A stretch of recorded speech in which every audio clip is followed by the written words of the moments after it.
오늘 느헤미야 7장은 굉장히 방대한 사람들의 이름이 나옵니다. 여러분 이름들이 다 기억이 나시나요?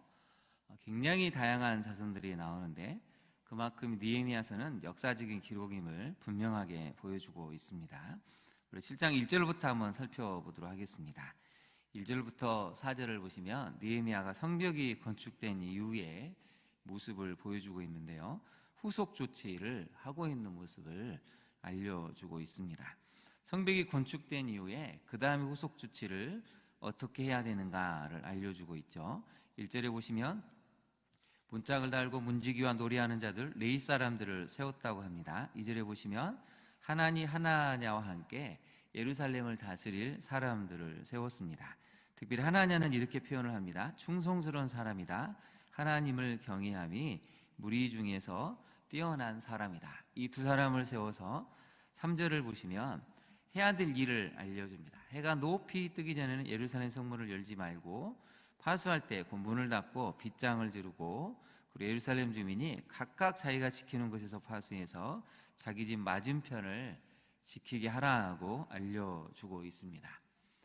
성벽 재건을 위해서 백성들에게 동기를 불러일으키고 또 성벽을 재건한 이후에는 무엇을 해야 되는지를 굉장히 이 느헤미야가 지혜롭게 분별해서 그것을 하기 위해서 사람도 세우고 곳곳에 방비책을 마련하는 것을 알 수가 있습니다.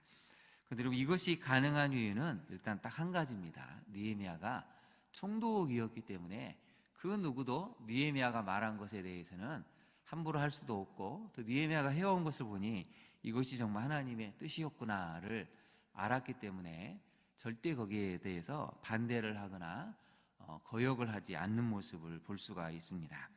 오늘 본문을 보면 첫 번째 우리가 생각해야 될 메시지가 있습니다. 세상도 무시하지 못하는 이 탁월하게 준비된 영적인 리더가 있을 때 개혁을 시작하고 완수할 수가 있다는 뜻이죠. 그냥 어떻게 되겠지가 아니고 느헤미야는 처음부터 기도하면서 준비하고 또 준비하면서 무엇을 해야 되는지 그 다음을 내다보고 그 다음은 무엇을 해야 되는가를 정확하게 내다봤기 때문에 성벽을 건축하고 또 성벽 이후에는 사람을 세우는 것이 중요하구나 후속 조치를 취하고 그 다음에 또 5절부터 보시면 돌아온 사람들의 명단을 작성을 합니다. 하나하나가 다 계획적이고 치밀하게 움직이고 또 이것을 통해서 오고 온 후손들에게 리더십에 대한 공동체에 대한 굉장히 중요한 교훈을 얻게 하는 사람이 바로 느헤미야라는 것을 알 수가 있습니다. 적용을 해볼까요? 30년, 50년, 100년을 내다보고 한국교회와 가정은 준비된 영적 리더를 길러내고 있습니까?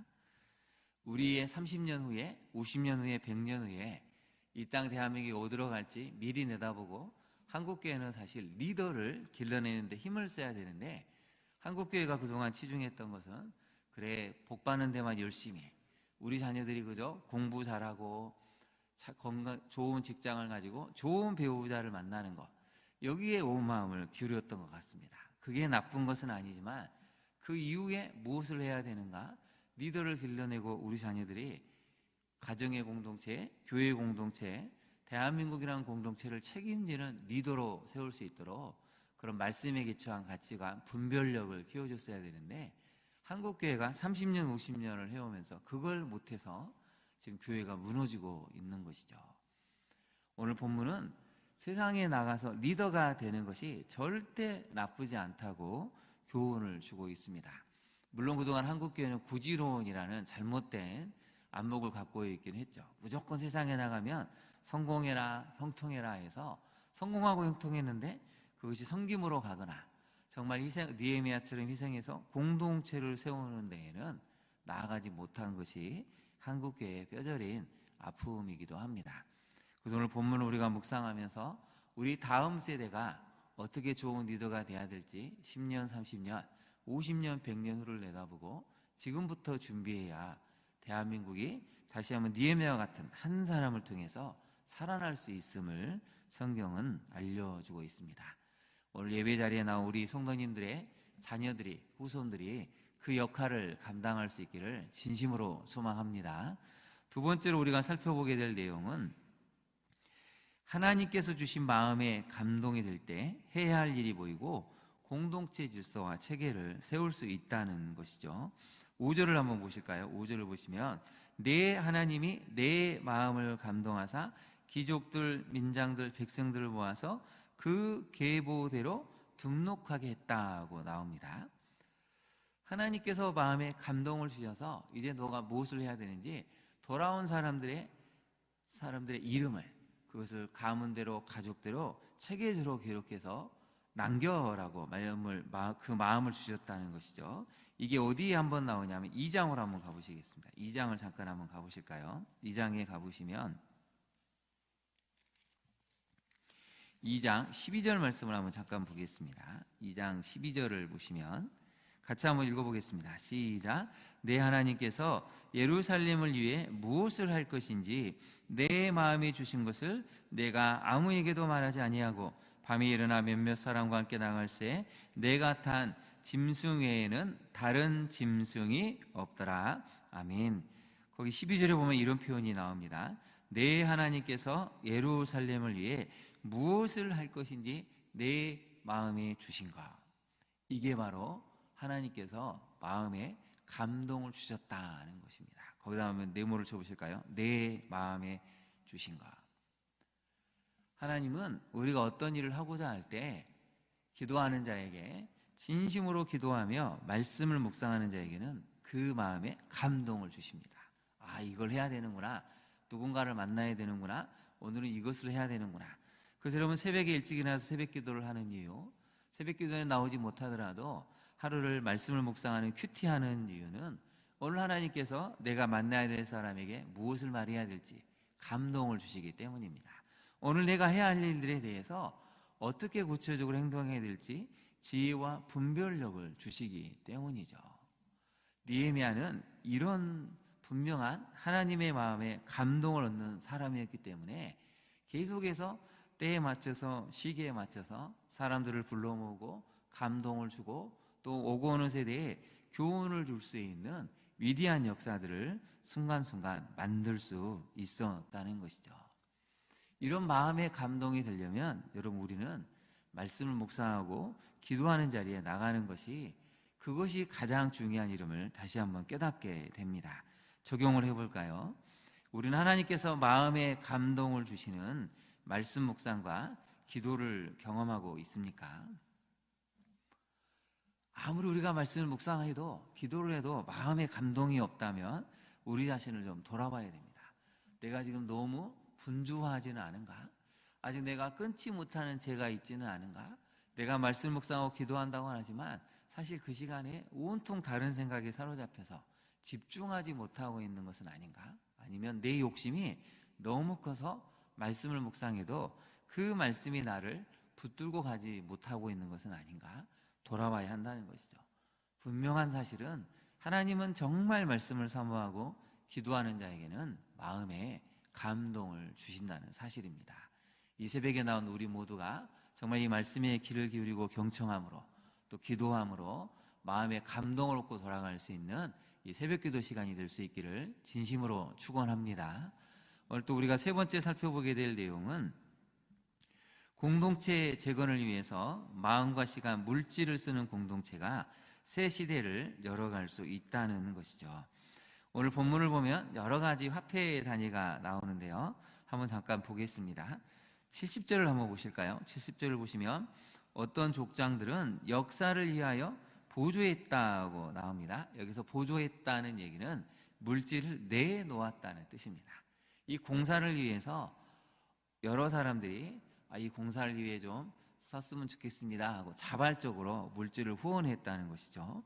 총독은 1000드라크마와 대접 50, 제사장이 530벌을 분물 곳간에 드렸다. 여기서 이제 1000드라크마가 나옵니다. 71절에 보면 어떤 족장들은 금 2만 드라크와 은 2200만회를 역사 곳간에 드렸다. 72절을 한번 같이 읽어볼까요? 그 나머지 백성은 금 2만 드라크마와 은 2000만회와 제사장이 오고 67벌을 드렸느니라.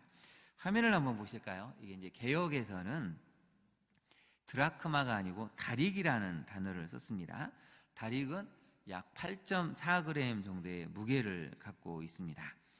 그래서 이제 제가 계산을 쭉 한번 해봤는데 이게 어느 정도의 가격이냐면 총독이 이제 금 1000다릭을 드렸다고 하지 않습니까? 1000다릭을 무게로 환산하면 약 8.4kg 정도 됩니다. 그럼 2만 다릭을 환산하면 무려 금의 무게가 168kg 정도 됩니다. 그래서 제가 졸지에 어제 금의 가격을 또 알아봤습니다. 현 시세로 얼마나 되는가? 그랬더니 금 1kg이 약 1억 1000만 원 정도 됩니다. 대략 1억 정도로 계산하면 대충 계산이 나오시죠? 백성이 족장들이 바친 이 액수가 무려 168억 정도 됐다는 것입니다. 어마어마한 금액을 바친 것이죠. 성경은 지금 무엇을 이야기하고 있는 것입니까? 예루살렘 성벽은 건축을 했지만 여전히 해야 될 나머지 일들이 너무 많이 남았다는 것이죠. 근데 여러분, 사람이 움직이고 자재가 필요하게 되면 항상 그곳에는 무엇이 있어야 됩니까? 물질이 들어가야 된다는 것이죠. 그래서 오늘 본문은 중요한 교훈을 알려주고 있습니다. 적용을 한번 볼까요? 우리가 속한 공동체, 가정, 교회, 나라가 거룩한 공동체가 될 수 있다면 마음과 시간을, 물질을 기꺼이 내놓을 수 있습니까? 이게 오늘 본문의 중요한 내용입니다. 여러분 70절을 한번 볼까요? 70절을 보시면 총독은이라는 단어가 나옵니다. 거기다 한번 네모를 쳐보실까요? 총독은 바로 느헤미야 자신을 이야기를 합니다. 느헤미야 자신도 금 1000드라카마를 대접 50을 제사장의 후보 530불을 본물것간에 드렸다고 알려주고 있습니다. 공동체를 세울 수 있다면 정말 이 돌아온 포로들을 중심으로 예루살렘이 하나님이 기뻐하시는 거룩한 공동체가 될 수 있다면 필요한 것에 물질을 드릴 수 있는 자세, 필요한 것에 내 마음을 내놓을 수 있는 자세, 필요한 것에 기꺼이 내 시간을 아까워하지 않고 내놓을 수 있는 그런 사람들이 있는 공동체가 하나님이 역사하실 수밖에 없는 공동체라고 알려주고 있습니다. 여러분, 지금 한국교회와 가정은 거대한 도전에 직면을 하고 있습니다. 정말 거룩한 공동체로 가고 있는가? 그 거룩한 공동체를 만들기 위해서 각 가정의 부부들은 시간을 내고 말씀을 묵상하고 자녀들을 가르치기 위해서 최선을 다하는가를 오늘 성경은 물어보고 있다는 것이죠. 마음이 있고 시간이 있고 물질이 있는 곳에 거룩한 공동체를 만들기 위해서 이 세 가지를 노력하는 공동체에 하나님은 역사하시고 마음에 감동을 주시고 마침내 하나님이 원하시는 공동체의 모습으로 빚어 가실 것입니다. 오늘 새벽에 나온 우리 모두가 그 마음을 가지고 다시 한번 기도하는 자리, 말씀의 자리에 나와 힘을 얻어서 다시 삶의 영역으로 돌아갈 때 우리 모두를 통해서 가정이 교회, 이 땅에 다시 한번 하나님의 거룩한 공동체로 빚어가는 역사를 만들어낼 수 있는 그런 능력 있는 우리 모두가 될 수 있기를 진심으로 축원합니다. 기도하겠습니다. 하나님, 오늘 말씀을 통해 살펴봅니다. 느헤미야를 통해서 하나님 한 사람이 준비되어 있을 때 얼마나 위대한 역사를 만들어 가는지 오늘 본문을 통해 살펴보았습니다. 탁월하게 준비된 영적인 리더가 있을 때 개혁이 시작이 되고 완수가 될 수 있음을 깨닫습니다. 주님, 우리도 10년, 50년, 100년 후를 내다보고 다음 세대를 잘 말씀으로 기도로 양육해서 하나님이 기뻐하시는 영적인 준비된 리더로 키울 수 있기를 간절히 소망합니다. 우리가 마음에 하나님의 감동을 얻기를 소망합니다. 진정으로 말씀을 묵상하고 기도할 때 하루하루 우리에게 주신 마음의 감동을 따라 사람들을 만나게 하시고 해야 될 일을 하게 하시고 우리 자녀들을 잘 양육해낼 수 있는 마음에 감동되는 말씀을 주옵소서. 기도 가운데 하나님의 음성을 들을 수 있는 우리 모두가 되게 하옵소서. 무엇보다도 거룩한 가정의 공동체, 교회 공동체를 만들어가기를 간절히 소망합니다. 그것을 위해서 시간을 쓰고 마음을 쏟으며 물질을 사용할 때 하나님이 기대하시고 원하시는 거룩한 공동체가 우리 모든 성도들의 가정에 우리 광양중앙교회와 이 땅의 한국교회가 그러한 공동체가 될 수 있도록 하나님 빚어주시고 인도하여 주옵소서. 예수님 이름으로 기도합니다. 아멘.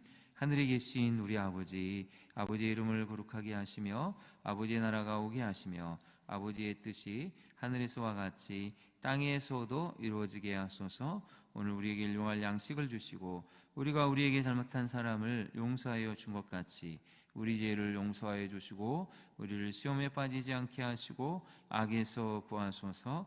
나라와 권능과 영광이 영원히 아버지의 것입니다. 아멘.